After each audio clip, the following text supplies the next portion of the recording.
Look, what a piece of looks. An ultra easy, ultra quick to make apple pudding that is really good. Hello thicknesses, do you fancy the richest, creamiest, and easiest dessert? Here we have it, and today's version is apple. I start by peeling 3 apples, so we take a knife or a peeler. I'm more of a peeler team, but well, everyone should use what they can. And then we cut the apples into more or less small cubes because then we're gonna grind everything. So we place it in a wide container like this one. Everything inside, and we keep adding magic, flavor, and ingredients. First, a bit of powdered cinnamon. I put in a whole tablespoon because I love it.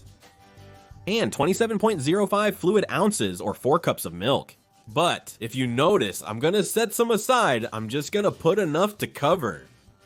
Then I place 6 eggs into. What I'm gonna do now is add the sweetener. In my case, I'm gonna put sugar, but you can put whatever you want. 4.58 ounces or 3/5 cup in my case. And now to grind, it has been said. Without further ado, preparing it carefully so that we get a completely uniform texture. Once you have everything liquid, that's when you add the rest of the milk.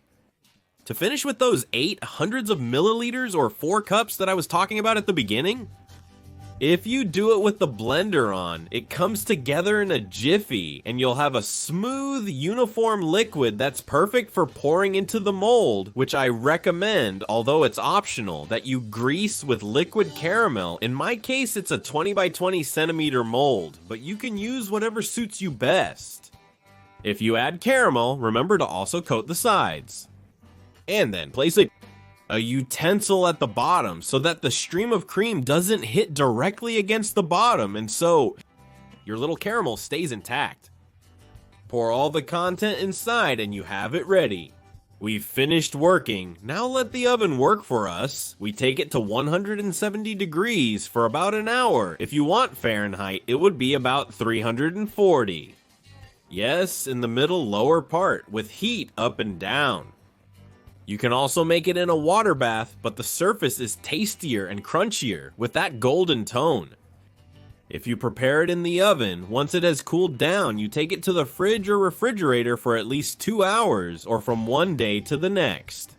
And you will have one of the best desserts you have ever tasted in your life. Look, what a piece of pinto.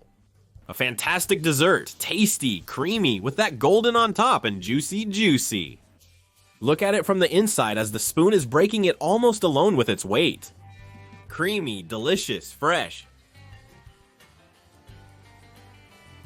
It melts in your mouth. I love all these soft desserts that are served cold. I hope you do too. Take another look at the recipe and don't miss a detail so it always turns out finger-licking good.